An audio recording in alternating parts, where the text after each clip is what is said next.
నమో తస్స భగవతో అర్హతో సమ్మా సంబుద్దస్స. ఈరోజు మనం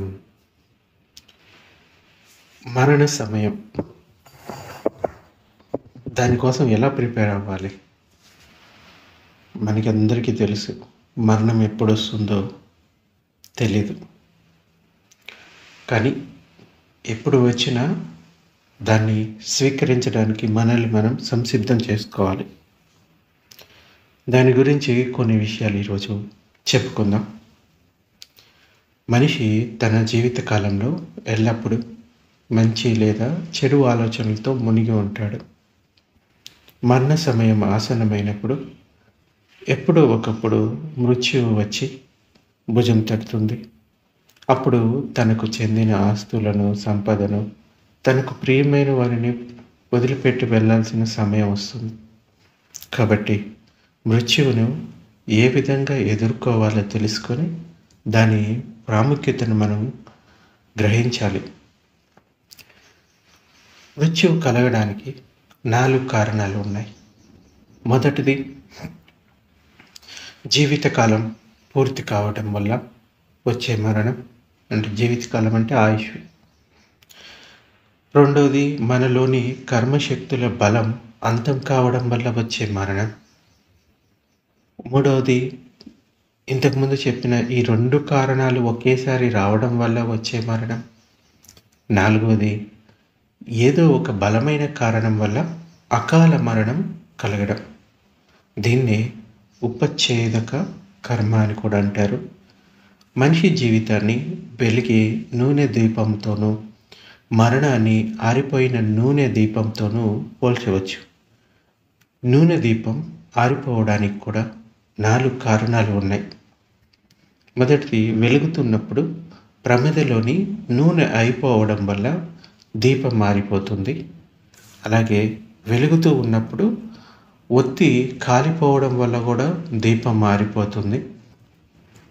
మూడోది, పై 2 కారణాలు కూడా కావచ్చు, ఒకేసారి కలగడం వల్ల కూడా దీపం మారిపోతుంది.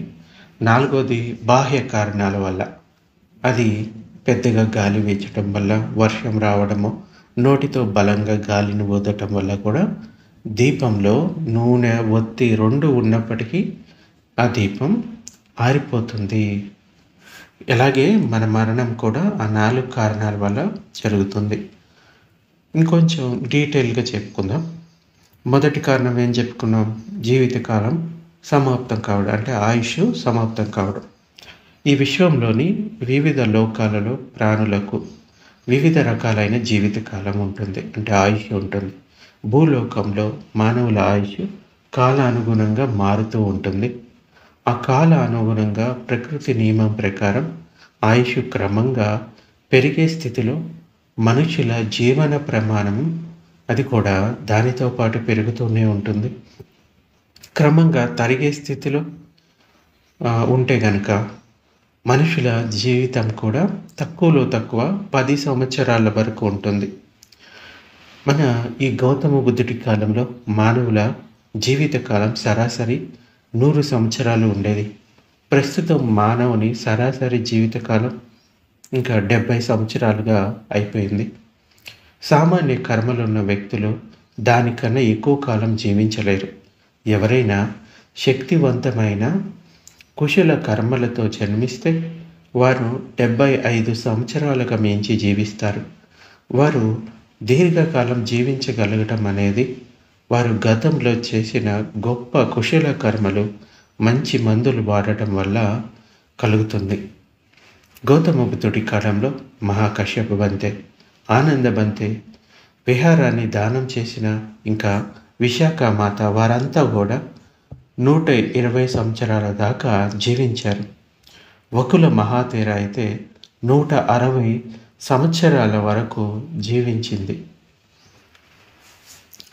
ఇంకా వీరంతా గత జన్మల్లో చేసిన మంచి కర్మల శక్తి వల్ల దీర్ఘకాలం జీవించగలిగారు. సామాన్యులు అంతటి కుశల కర్మలు లేని కారణంగా 75 సంవత్సరాల కన్నా ఎక్కువ కాలం జీవించలేరు. 75 సంవత్సరాల తర్వాత మరణించిన వారందరినీ ఆయుష్ తీరి మరణించారు అంటారు. ఉదాహరణకు నూనె దీపంలో ఒత్తి ఉన్నప్పటికీ ప్రమిదలో నూనె అయిపోవడం వల్ల దీపం ఆరిపోయింది అని అర్థం చేసుకోవాలి. రెండవది, కర్మల శక్తి పూర్తవ్వడం వల్ల మరణం సంభవించడం. దీని గురించి చెప్పాలి అంటే, తల్లి గర్భంలోనికి ప్రాణి ప్రవేశించినప్పటి నుంచి ఆ ప్రాణి జీవితానికి ఆ ప్రాణి కర్మశక్తులు ఆధారమవుతాయి. ఆ ప్రాణిలో కర్మశక్తులు అంతమవ్వగానే ఆ ప్రాణి మరణిస్తుంది. ఆ ప్రాణి శక్తులు అంటే ఆ కర్మశక్తులు పూర్తిగా బలహీనమై నశించినప్పుడు ఆ ప్రాణికి ఆయుష్ ఇంకా ఉన్నప్పటికీ ఆ ప్రాణికి మరణం సంభవిస్తుంది. అంటే ఆ ప్రాణి ఆయుష్ 75 సంవత్సరాలు బతకాలి, కానీ 50 సంవత్సరాలకే ప్రాణి కర్మశక్తి నశించిపోతే ఇంకా ఆయుష్ ఉన్నప్పటికీ కర్మశక్తి లేని కారణంగా ఆ ప్రాణి మరణిస్తుంది. ఉదాహరణకి దీపంలో నూనె ఉన్నప్పటికీ ఒత్తి కాలిపోవడం వల్ల దీపం ఆరిపోతుంది. ఇది రెండవ కారణం. మూడవ కారణం, ఈ రెండు అంటే ఇంతకుముందు చెప్పుకున్న 2 కారణాల వల్ల సంభవించే మరణం. కొంతమందిలో కర్మశక్తి, ఆయుష్ 2 ఒకేసారి అంతమవ్వడం వల్ల ఆ వ్యక్తి మరణిస్తాడు. అంటే నూనె దీపంలో నూనె అయిపోవడం, ఒత్తి కాలిపోవడం 2 ఒకేసారి సంభవించడం వల్ల దీపం ఆరిపోతుంది.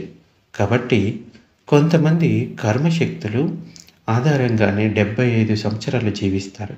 కానీ పై 2 కారణాల వల్ల కలిగిన మరణాన్ని కాల మరణం, అంటే ఆయుష్ పూర్తి అయిందని సంభవించిన మరణం అని అంటారు. నాలుగవది అకాల మరణం. అంటే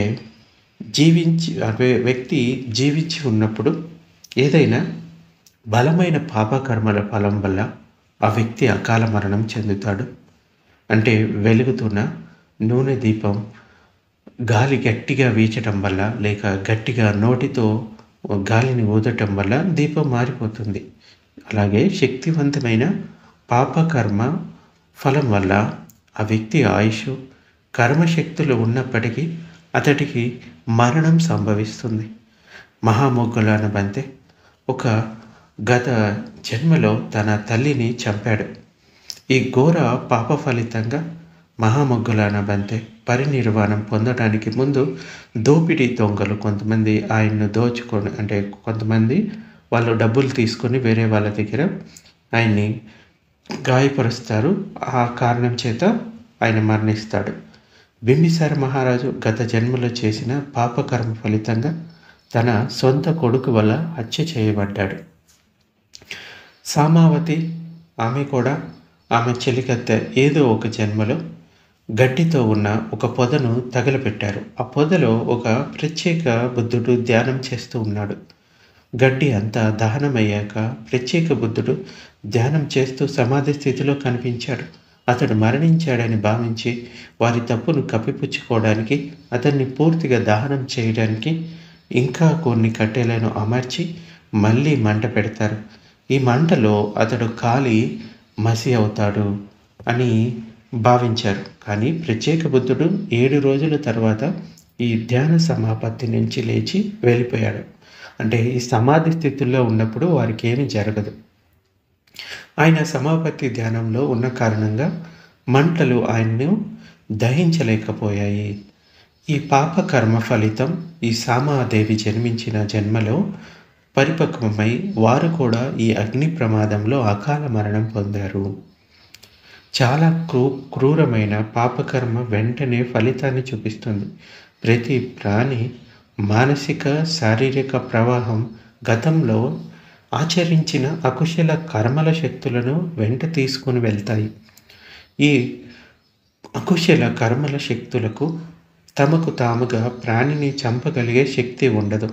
కానీ ఆ వ్యక్తికి తెలివి, జ్ఞానం లేకపోతే నిత్య జీవితంలో అతడు తన ఆరోగ్యంపై శ్రద్ధ వహించకుండా ఉన్నప్పుడు ఈ అకుశల కర్మల శక్తులను ఆ వ్యక్తికి అపాయాన్ని కానీ లేకపోతే ప్రాణహాని కానీ కలిగించగలిగే అవకాశం లభిస్తుంది. గతంలో ఎవరికైనా ఆహారం ఇవ్వకుండా కష్టాలకు గురి చేయడం, కొట్టడం, మంటల్లో కాల్చివేయడం, నీళ్ళలో ముంచివేయడం, చిత్రవద చేయడం లాంటి అకుశల కర్మలు ఆచరించినట్లయితే వారికి తిరిగి అటువంటి గతే పడుతుంది. ఎవరైతే ఇతరులను కష్టపెట్టారో వారికి వచ్చే జన్మలో ఇలాంటి కొన్ని రోగాలు కూడా వస్తాయి. ఆస్తమా, కుష్టి వ్యాధులు, లేక బలహీనత మొదలైన దీర్ఘకాలిక రోగాలు, బాధలు వారికి కలుగుతాయి. వారు దుఃఖంతో ఎటువంటి సంతోషం లేకుండా జీవితాలను గడుపుతూ ఉంటారు. చివరకు వారు అనుభవిస్తున్న రోగంతోనే మరణిస్తారు. వారి జీవన అలవాట్లు వారిలోని చెడు కర్మలను, వాటి ఫలితాలను బహిర్గతపరిచేలాగా చేస్తాయి. జ్ఞానులైన వారు ఈ విషయంలో చెప్పేది ఏంటంటే, నీకున్న ముందు చూపు, జ్ఞానము నీ జీవితాన్ని రక్షిస్తాయి. ఆపద కలగడానికి ఏ క్షణం కారణమవుతుందో తెలియదు. కలుషితమైన ఒక ఆహారపు ముద్ద నీ ప్రాణాలను హరించడానికి కారణం కావచ్చు. నీ అజ్ఞానంతో పెద్ద పులులు తిరిగే ప్రాంతాలు, ఇతర అపాయక ప్రాంతాలలో సంచరిస్తూ ఉన్నట్లయితే వాటి వల్ల అపాయాన్ని తప్పకుండా ఎదుర్కోవాల్సి వస్తుంది. నీ అదృష్టం ఈ ఆపదలను తొలగించలేదు. నీ కర్మలపై విశ్వాసం ఉంచి మంటల్లో దూకకూడదు. అవి నిన్ను రక్షించలేవు. ప్రాచీన కాలంలో జ్ఞానులైన కొంతమంది సాధువులు ఏం చెప్పారు అంటే, ప్రతి వ్యక్తిలో అకుశల కర్మల శక్తులు జమ చేయబడి ఉన్నాయి. వాటికి తగినంత బలం లేకపోతే అవి పరిపక్వం కావడానికి అవకాశం కలగదు. కానీ అవి కలిగి ఉన్న వ్యక్తులు నిర్లక్ష్యంగా దేనిని లెక్క పెట్టకుండా ఇష్టం వచ్చినట్లుగా జీవిస్తూ ఉన్నట్లయితే అటువంటి అకుశల కర్మల శక్తులకు తమ స్వభావాన్ని వెల్లడించడానికి అవకాశం లభిస్తుంది. అందుకే ఎవరైతే ఆరోగ్య నియమాలు పాటించకుండా, తమ ఆరోగ్యంపై శ్రద్ధ వహించకుండా, ముందు చూపు లేకుండా, తమపై తాము జాగ్రత్త వహించకుండా జీవిస్తుంటే చిన్న చిన్న కర్మలకు కూడా వాటి స్వభావాన్ని బహిర్గతపరచగలిగే అవకాశం లభిస్తుంది. అలాంటి వారికి మృత్యువు వారి చుట్టూ తిరుగుతూ ఉంటుంది. అందుకోసం ఈ అకుశల కర్మలు బహిర్గతం అవ్వకుండా ఉండడానికి మ్యాక్సిమం చూసుకోవాలి. అందుకే ఆరోగ్యం విషయంలో జాగ్రత్త వహించాలి. వీలైనన్ని మంచి కర్మలు చేస్తూ ఉంటే కనుక ఈ అకుశల కర్మల శక్తి కొంచెం కొంచెంగా తగ్గుతుంది. సంక్షిప్తంగా చెప్పాలి అంటే 4 రకాల మరణాలలోనూ అకాల మృత్యువు పొందడం అనేది ఈ రోజుల్లో సర్వసామాన్యమైంది. ఎందుకంటే చాలామంది ప్రజలు చాలా నిర్లక్ష్యంగా జీవిస్తున్నారు. ఇది అకాల మృత్యువుకు దారితీస్తుంది.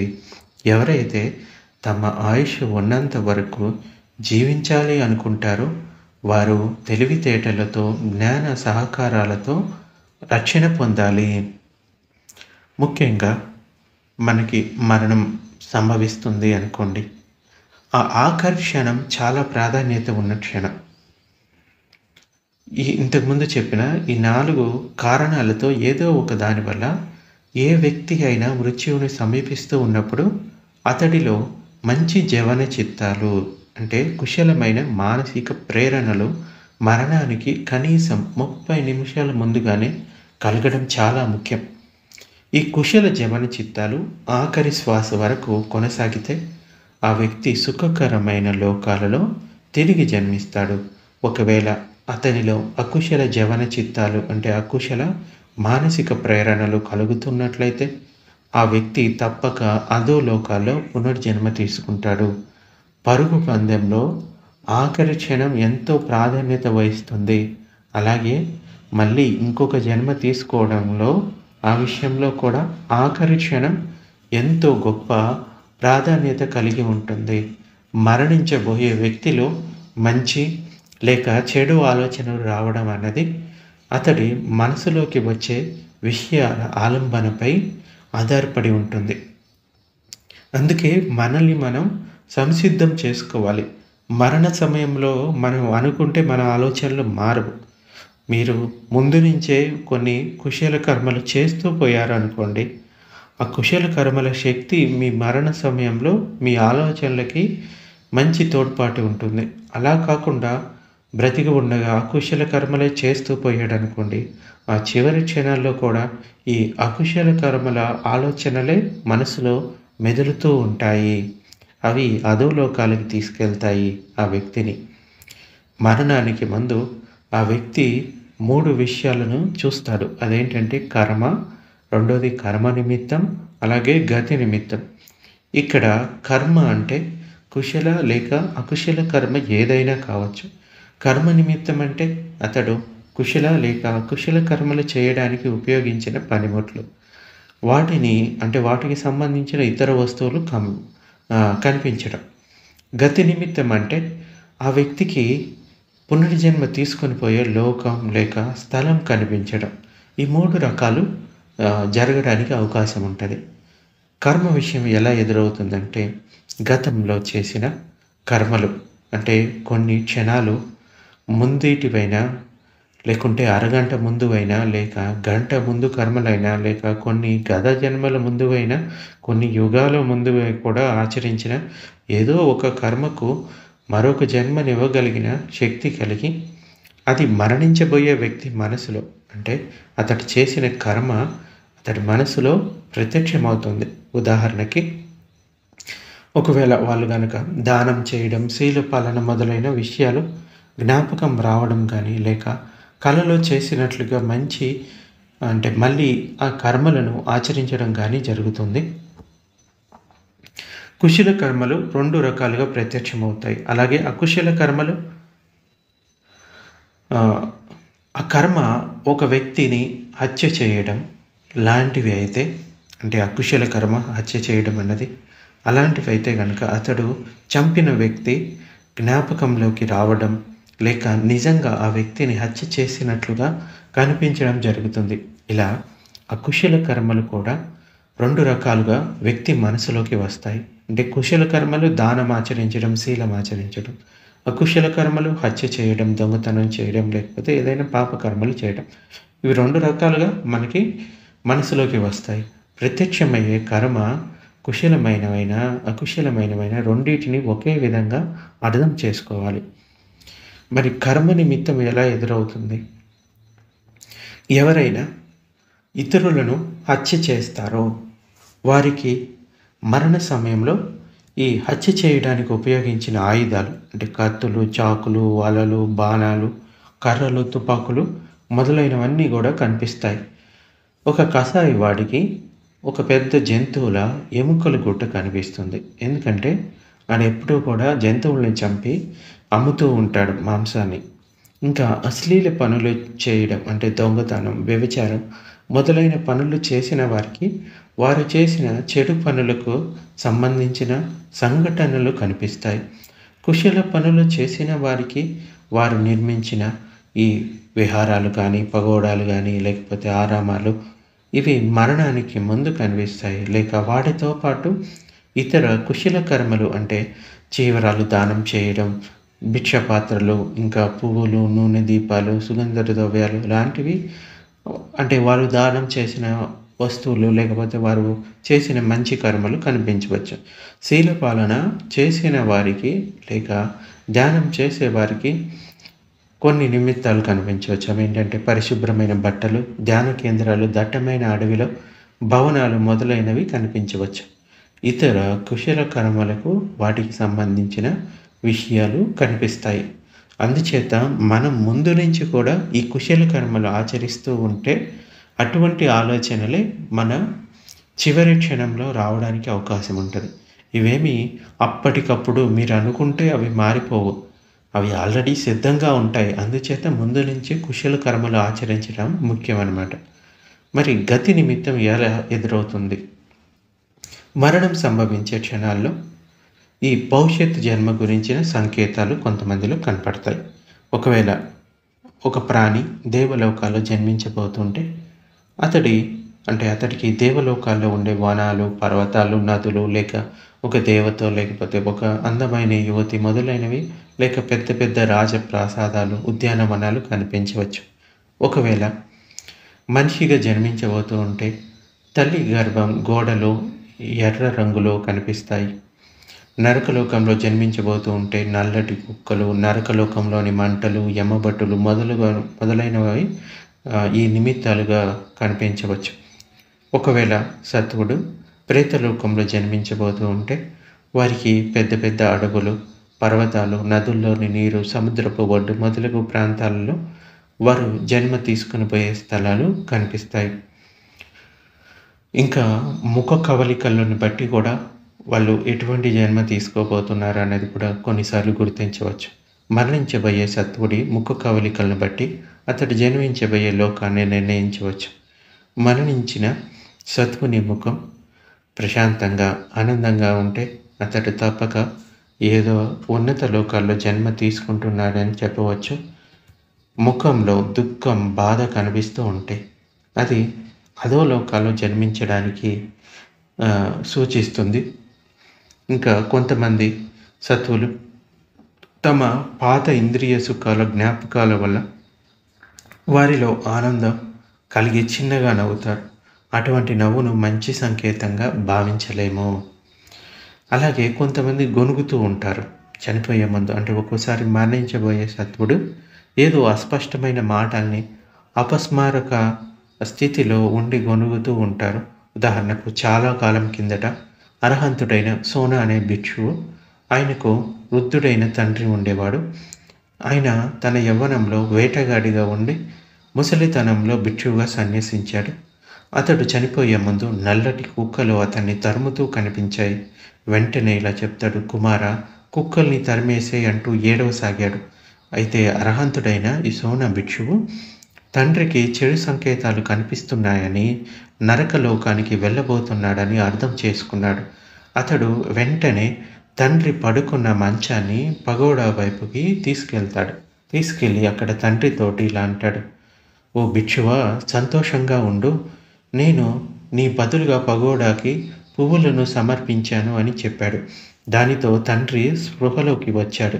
అతడు కూడా బుద్ధుడిని తలుచుకుంటూ పగోడాకి పువ్వులు సమర్పించి తిరిగి అపస్మారక స్థితిలో పడ్డాడు.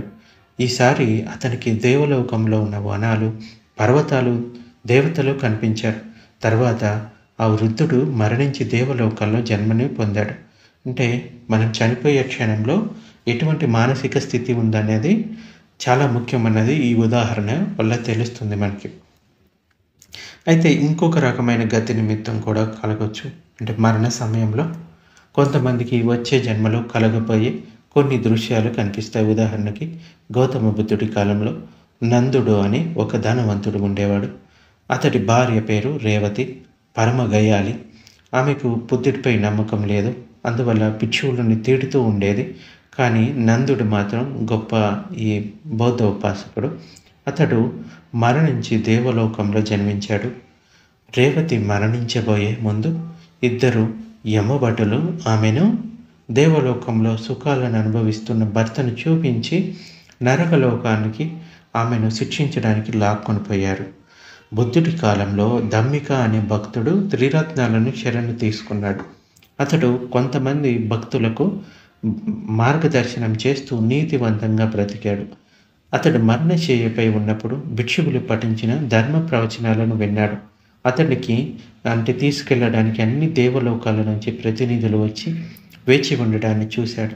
ఈ ప్రతినిధులు తమలో తాము ఎవరు ఈ సత్వుడిని తమ రథంలో తీసుకుని వెళ్ళాలా అని తమలో తాము వాదించుకోవడం చూశాడు. అతడు కొద్దిసేపటికి తుషిత దేవతా లోకంలో ఆ రథంలో తుషిత దేవతా లోకానికి వెళ్ళాడు. అక్కడ ఒక దేవతగా జన్మించాడు. ఈ దేవత జన్మ అన్నది కూడా పర్మనెంట్ కాదు, అది కూడా అనిత్యమే. కాకపోతే వాళ్ళ ఆయుష్ అన్నది ఎక్కువ ఉంటుంది. ఎవరైతే వారు చేసిన అకుశల కర్మల ఫలితంగా మరణించారో అటువంటి వారికి అవీచి నరకలోకంలోని మంటల వేడిని ఇక్కడే అనుభవిస్తారు. కాబట్టి గతి నిమిత్తం అనేక రకాలుగా కనిపిస్తుంది. ఈ రోజుల్లో కూడా మరణించబోయే సత్వులు వింటున్న సంగీతాన్ని అనుభవిస్తున్న సువాసనని చుట్టుపక్కల వారికి కూడా ఆ సంగీతం వినిపించడం, సువాసనల అనుభూతిలోకి రావడం అప్పుడప్పుడు కలుగుతుంది. ఈ గతి నిమిత్తాలు ఇంకా కర్మ నిమిత్తాలతో పాటుగా దృశ్యాలుగా అవకాశం లభించిన పాత కర్మల శక్తులు కనిపిస్తాయి. అందుకోసం ఎప్పుడు కూడా మంచి దృశ్యాలు కనిపించడానికి మనం వారికి సహాయపడాలి. అంటే సహజంగా మరణించబోయే వారికి వారి గురువులు, స్నేహితులు, బంధువులు మంచి దృశ్యాలను కనిపించేలాగా సహాయపడవచ్చు. ఇంకా ఆ వ్యక్తి ఆరోగ్యాన్ని పొందలేడు, కానీ తప్పక మరణిస్తాడని తెలిసినప్పుడు వారి కుటుంబ సభ్యులు అతడి పడక గదిని, పరిసరాలను చాలా శుభ్రంగా ఉంచాలి. పుష్పగుచ్చాలను, సువాసన గల పువ్వులను అతడికి ఇస్తూ ఉండాలి. రాత్రిపూట గది అంతా ప్రకాశవంతంగా లైట్లను వెలిగించి ఉంచాలి. మరణించబోయే సత్వునికి వెలుగుతున్న దీపాలను, కొవ్వొత్తులను, పువ్వులను ఊహించుకొని వాటిని చూస్తూ ఉండమని చెప్పాలి. అతడు వినగలిగే స్థితిలో ఉంటే గనక అతడికి ఇష్టమైన పవిత్ర గ్రంథాలు అంటే సుత్తాలను పఠించి వినిపించాలి. రోగి అధైర్యపడకుండా చూడాలి. అతని ఎదుట ఎవరు దుఃఖాన్ని ప్రదర్శించకూడదో ఆఖరు క్షణంలో అతడిని ప్రశాంతంగా ఉండనివ్వాలి. ఇంకా ఈ చాంటింగ్ చేయడం, ప్రవచనాలను పఠించడం, పవిత్ర వస్తువులను బహుకరించడం లాంటివి ఆఖరి క్షణంలో కాకుండా కొన్ని రోజుల ముందు నుండి చేయడం మొదలుపెట్టాలి. అప్పుడే ఆ వ్యక్తికి అతడు చేసిన కుశల కర్మల ఆలోచనలు జ్ఞాపకానికి వస్తాయి. బుద్ధుడి పట్ల అంకిత భావం, ధర్మాన్ని శరణు పొందటం, సువాసనలు వెదజల్లే పుష్పాల పరిమళాలు, ధర్మ ప్రవచనాలు, బుద్ధుడి బోధనలు కొన్ని రోజుల ముందు నుంచే అతడికి అందుబాటులో ఉంచాలి. కాబట్టి మృత్యు క్షణాలు సమీపిస్తూ ఉన్నప్పుడు ఆ వ్యక్తి వెలుతురు, ఇంకా పుష్పాలను, సువాసనలు అనుభవిస్తూ ధర్మ ప్రవచనాలను వింటూ ఉన్నప్పుడు ఆ వస్తువులు అదృశ్యమయ్యేలోగా అతడిలో మరణ విజ్ఞానం పైకి లేచి వస్తుంది. దీనికి ఫలితంగా ఆఖరి క్షణాల్లో ఉన్న కుశలమైన కర్మల ఆలోచనల వల్ల అతడు మంచి పైలోకాలు అంటే ఊర్ధ్వలోకాలు, దేవలోకాలలో జన్మించి తీరుతాడు. కాబట్టి ఆచార్యులు, స్నేహితులు, బంధువులు చనిపోయే వ్యక్తులకు మంచి దృశ్యాలను దర్శనం కలిగేలాగా చేసేటువంటి బాధ్యత ఉంది.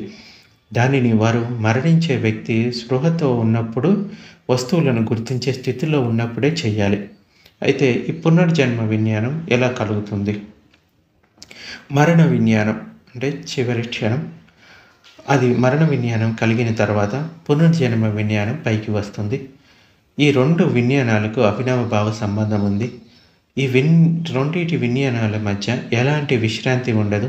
మరణం తర్వాత పునర్జన్మ వెంటనే కలుగుతుంది. కొంతమంది మానవ లోకాలలో మరణించిన వెంటనే తిరిగి అదే లోకంలో మనిషిగానే జన్మ తీసుకుంటారు.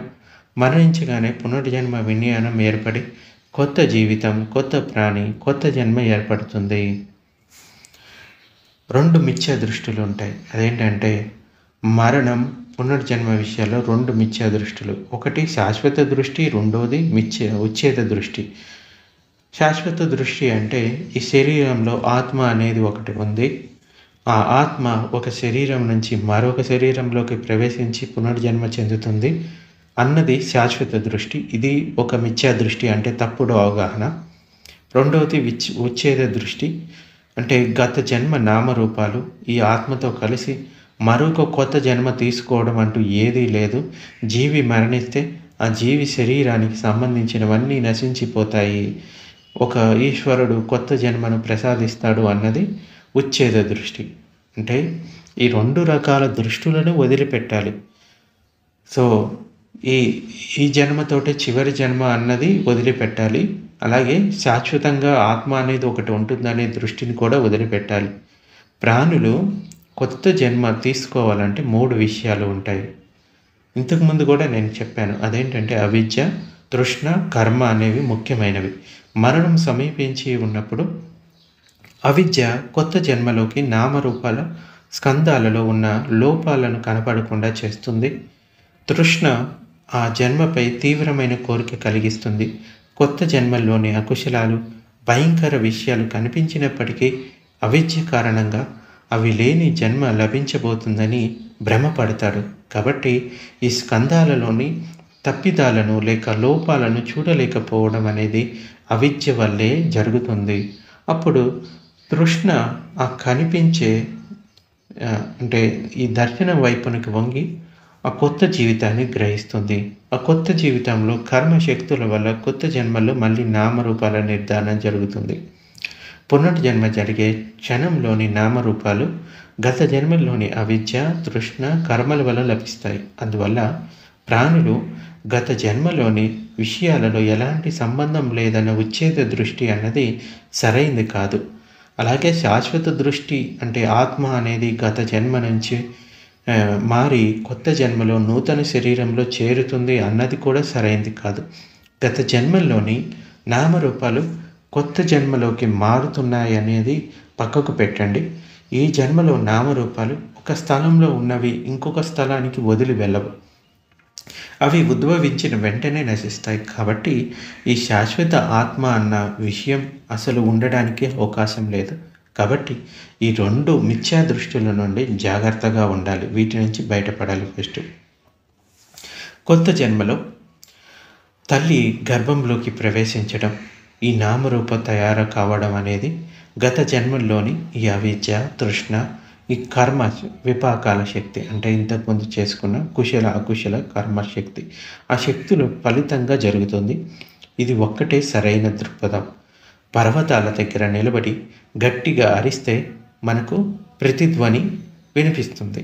ఆ ప్రతిధ్వని మనిషి సృష్టించిన నిజమైన శబ్దం కాదు. అలాగే ఆ శబ్దం దానంతట అదే ఉద్భవించింది కాదు. ఇది స్పష్టంగా వినండి. అదేంటంటే పర్వతాల దగ్గర నిలబడి గట్టిగా అరిస్తే మనకు ప్రతిధ్వని వినిపిస్తుంది. మీరు అరిచిన తర్వాత ఆ ప్రతిధ్వని మనిషి సృష్టించిన నిజమైన శబ్దం కాదు. అలాగే ఆ శబ్దం దానంతట అదే ఉద్భవించింది కాదు. అలాగే ఒక వెలుగుతున్న కొవ్వొత్తితో మరొక కొవ్వొత్తిని వెలిగించినప్పుడు కొత్త కొవ్వొత్తిలోని మంట మొదటి కొవ్వొత్తిలోని మంట కాదు. అలా అని కొత్త కొవ్వొత్తిలోని వెలుగు మొదటి కొవ్వొత్తిలోనిది కాకుండా దానంతట అదే వెలిగింది కూడా కాదు. అలాగే ఒక కొత్త జన్మలోని నామరూపాలు పాత జన్మలోనివి కావు. అలా అని గత జన్మలోనివి కాకుండా దానంతట అదే సర్వస్వతంత్రంగా వచ్చినవి కావు. గత జన్మలోని కర్మలు పవిత్రంగా ఉంటే ఈ జన్మలోని నామరూపాలు మంచివి అవుతాయి అని బాగా గుర్తుంచుకోవాలి. గతంలోనివి పాపకర్మలు అయితే ఈ జన్మలో కూడా అలాగే ఉంటుంది. ఈ జన్మలో మంచి చెడు అనుభవాలు గత జన్మలో చేసిన కర్మల వల్ల, అలాగే ఈ జన్మలోని ఆ వ్యక్తి యొక్క జ్ఞానము, కృషి ప్రయత్నాల వల్ల అవి ఆ విషయాలపై ఆధారపడి ఉంటాయి మంచి చెడు అనుభవాలు అన్నవి. అందుచేత వీలైనన్ని మంచి కర్మలు చేయడానికి ప్రయత్నించాలి. గతంలో ఉన్న కర్మ విపాకం ఎటువంటిదో మనం చెప్పలేము. అది ఎంత అకుశలమైంది అయి ఉండొచ్చు, లేకపోతే కుశలమైంది అయి ఉండొచ్చు. కానీ అకుశలమైంది అయితే కనుక అది మనల్ని దుఃఖలోకాలకే తీసుకొని వెళ్తుంది. ఎప్పటి వరకైతే నిబ్బానాన్ని పొందమో అప్పటి వరకు ఈ కర్మ విపాకం, ఈ అవిద్య, తృష్ణ కారణంగా మళ్ళీ మళ్ళీ జన్మను పొందుతూనే ఉంటుంది. నామరూపాలు తయారవుతూనే ఉంటాయి. మళ్ళీ దుఃఖాన్ని పొందుతూనే ఉంటాం. అందుచేత కుశల కర్మలు ఆచరిస్తూ నిబ్బానాన్ని పొందడానికి ప్రయత్నించాలి. అప్పటి వరకు మనం మన లోపల ఈ జ్ఞానాన్ని పెంపొందించుకోవాలి కుశల కర్మలు ఆచరించడానికి. ముఖ్యంగా 2 రకాల దృష్టులు చెప్పుకున్నాం. శాశ్వత దృష్టి, అలాగే ఉచ్ఛేద దృష్టి. ఈ దృష్టిని మొదలుపెట్టాలి. అలాగే మన మరణానికి మన పుట్టుకకు కారణం అవిద్య, తృష్ణ, ఇంకా కర్మ విపాకం. మనం చేసిన కర్మలే మనకి ఇంకొక జన్మకు కారణమవుతున్నాయనే విషయాన్ని గుర్తుంచుకోవాలి. ఎప్పుడైతే అవిద్య, తృష్ణ తొలగిపోతుందో అప్పుడు ఈ కర్మ విపాకానికి దానంతట అదే ఇంకొక నామరూపాన్ని శరీరాన్ని తీసుకునే అవకాశం లేదు. సో అర్హంతులకి ఈ అవిద్య, తృష్ణ నశిస్తుంది. వాళ్ళ కర్మ విపాకం ఉన్నా కానీ ఇంతకుముందు గత జన్మలో చేసిన మంచి చెడు కర్మ ఫలితాలు ఉన్నా కానీ వాళ్ళకి ఇంకొక జన్మ తీసుకునే శక్తి ఉండదు. అందుకే వాళ్ళది చివరి జన్మ అని చెప్తారు, నిబ్బానం పొందిన వారిది. అందుచేత ఈ విషయాలను స్పష్టంగా అర్థం చేసుకొని మన లోపల జ్ఞానాన్ని పెంపొందించుకోవాలి. మనం చేసే కర్మలకు మనమే బాధ్యులము. అంచేత కుశల కర్మలు ఆచరించడానికి ప్రయత్నించాలి. ముఖ్యంగా మరణ సమయంలో మనం అప్పటికప్పుడు అనుకుంటే అవి కుశల ఆలోచనలు రావు. ముందు నుంచే మనల్ని మనం సంసిద్ధం చేసుకుంటే వస్తాయి. అయినా గూడా జీవితం మొత్తం గూడా కొన్ని అకుశల కర్మలు చేస్తూ వచ్చారనుకోండి, ఆ ఆఖరి క్షణాల్లో అయినా గానీ మంచి ఆలోచనలతోటి ఉండడానికి ప్రయత్నించాలి. అందుకే ఆహ్, బౌద్ధంలో కొంతమంది బౌద్ధ ఉపాసకులు ఉంటే, వాళ్ళు ఎవరైనా వాళ్ళ ఇంట్లో చనిపోయే స్థితిలో ఉన్నారనుకోండి, అప్పుడు వారు బౌద్ధ భిక్షువుల్ని పిలిపించి వాళ్ళతోటి కొంచెం సుత్తాలను పఠింపజేయటం, అలాగే బ్లెస్సింగ్స్ ఇప్పించడం, దాంతోపాటు ధర్మాన్ని చెప్పించి వాళ్ళకి అర్థమయ్యే విధంగా, వినిపించే విధంగా రోగికి చెప్తారనమాట. సో, ఇలా చెప్పడం వల్ల వాళ్ళు ఆఖరి క్షణంలో చాలా ప్రశాంతమైన స్థితిని పొందడానికి అవకాశం ఉంటది. అది చాలా ముఖ్యమైనది. ఇందాక చెప్పుకున్నాం గదా! ఒక భిక్షువు యొక్క తండ్రి. అతడు మొదట ఈ అకుశల నిమిత్తాలను పొందాడు. అది గ్రహించిన ఆ అర్హంత భిక్షువు వెంటనే అతడి లోపల కుశల నిమిత్తాలను పెంపొందడానికి కొన్ని కుశల కర్మలను ఆచరింపజేయించాడు అతనితోటి. ఆ కుశల కర్మల నిమిత్తాల కారణంగా అతడు నిరయలోకాల్లో కాకుండా, అంటే ఇంతకుముందు వేటగాడిగా ఉండటం వల్ల ఆ కర్మ ఫలితం అతన్ని వెంటాడింది. అది కాకుండా ఈ చివరి క్షణంలో అతడు మంచి కుశల నిమిత్తాలను పొందాడు కాబట్టి దేవలోకంలో జన్మను పొందాడు. సో, ఈ విషయాన్ని స్పష్టంగా గుర్తుపెట్టుకోవాలి. ఇది ఈరోజు ప్రవచనం. మిగిలింది తర్వాత చెప్పుకుందాం.